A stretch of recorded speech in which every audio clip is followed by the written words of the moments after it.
Welcome. It's Atmadarshan or Laura, whatever you'd like to call me. And this is another day of studying yourself and your life through the lens of spiritual tradition, especially as espoused in the book, the Bhagavad Gita. And I want to stress that I'm approaching it in a spiritual way, not a religious way. To me, there's a difference. And I'll invite you to contemplate that difference for yourself. I'm facing a little different way today because it rained almost all evening and night, and I found the dry spot for the computer mostly, not just for me. I need to be comfortable because today we're continuing our discussion on children, and I got to tell you, we're getting to very much the heart of a lot of challenges for people all over the world. A very touching group of questions that shows a lot of thought and consideration, and I'm going to try to go through them, and I'm not going to get through all of it today, and that's okay. So first of all, I'm not going to tell anyone what to do about children because, as I mentioned, I don't have any biological children, so I'm not going to speak about that. And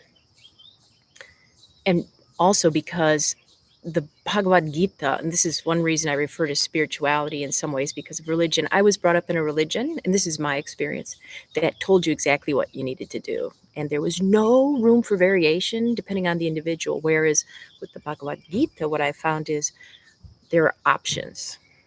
And the point is connecting you to what you feel your best option is. This can be especially important with children.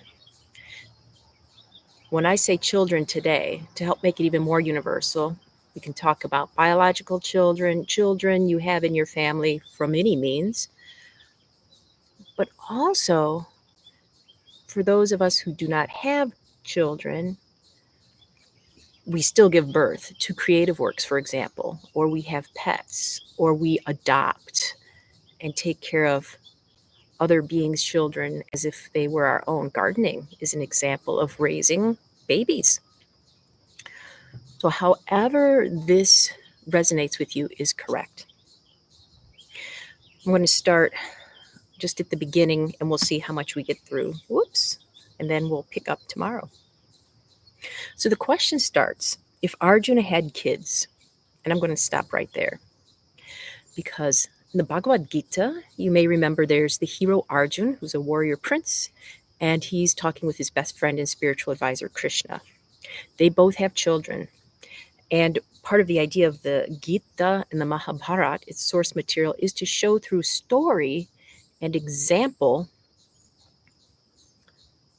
what the consequences of choices are. If you have children and raise them a certain way, if you have children, relate to them another way, and then you make the choice. A lot of empowerment. And we may find that we're scared of empowerment because, I didn't have children, but I had nieces and a nephew. I still do. And cousins that are young enough to be my child. And they don't come with instruction manuals.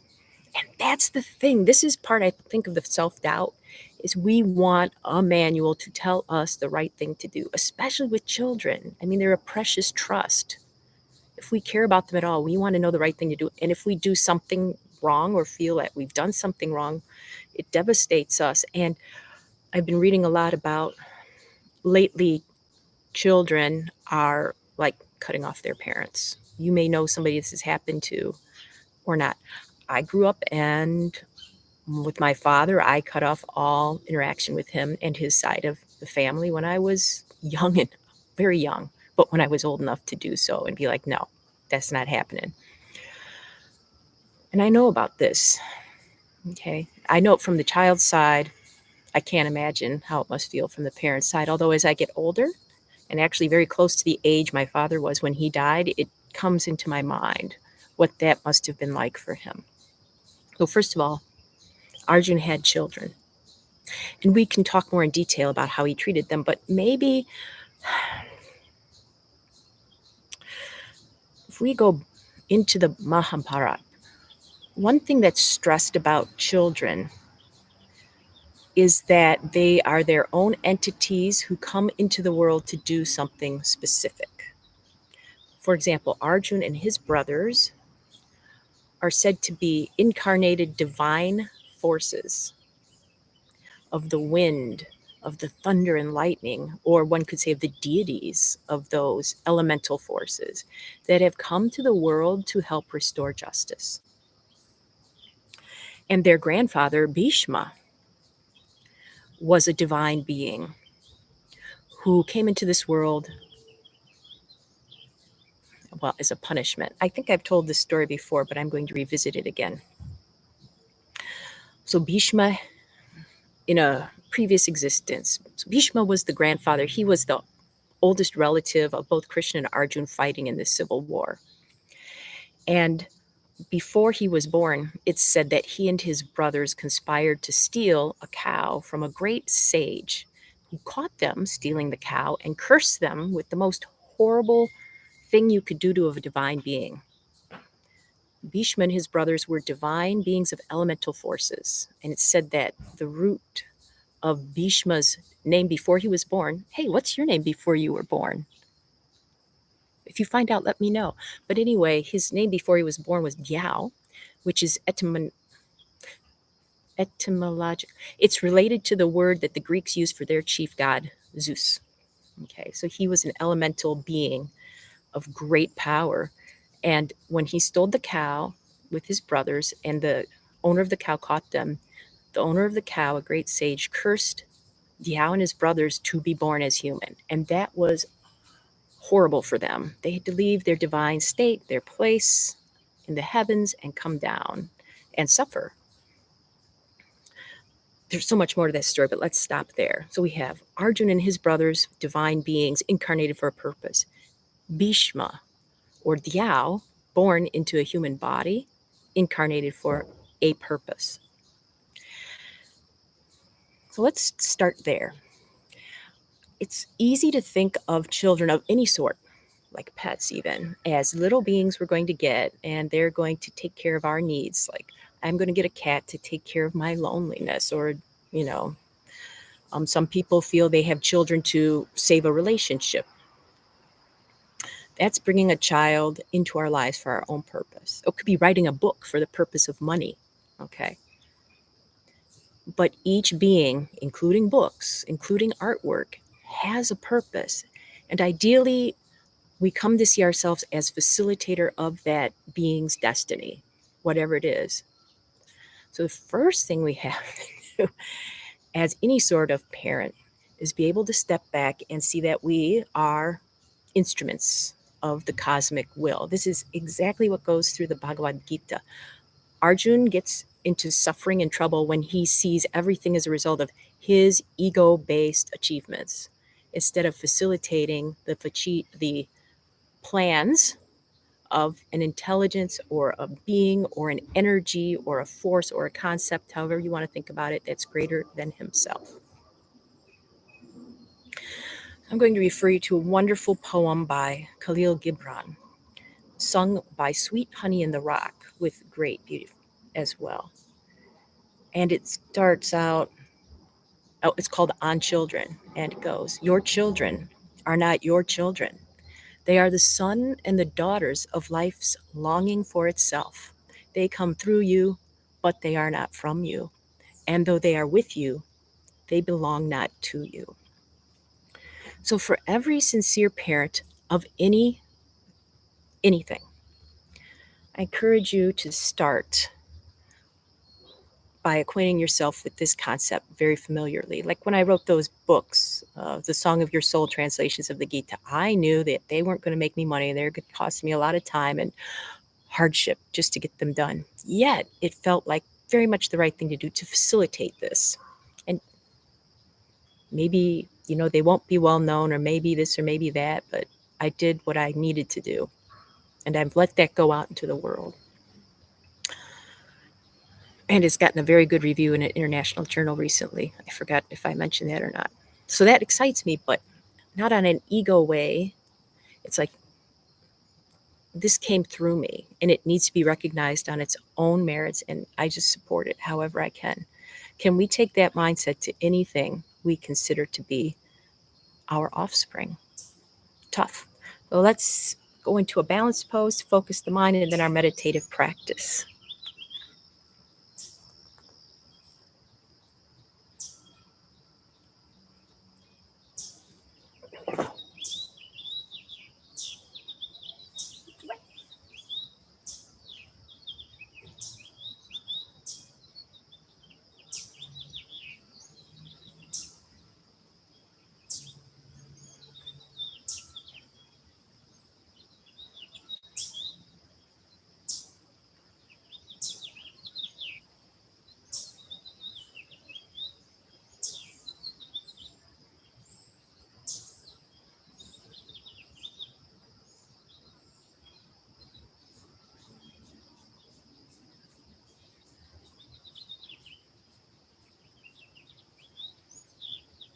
Switch sides.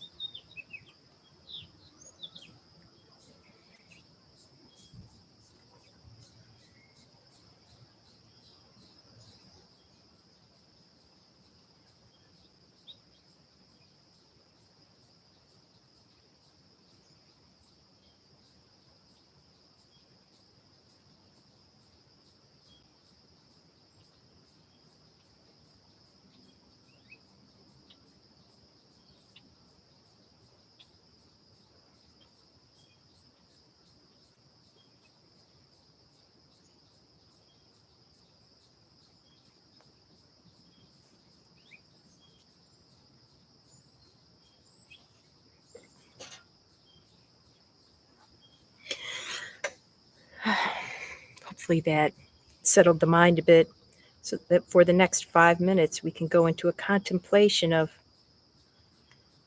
how do we accept, or can we accept, that anything that comes from us, we're merely the facilitators, not necessarily the owners. I may have to move during the contemplation because it's starting to rain again and I need to protect the equipment, but you just keep on going for 5 minutes.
Welcome back. Today's practice is dedicated to all parents who are doing the best they can, because that's all you can do. We'll talk more about children, but perhaps this gives you something to contemplate today. Well, until we meet again.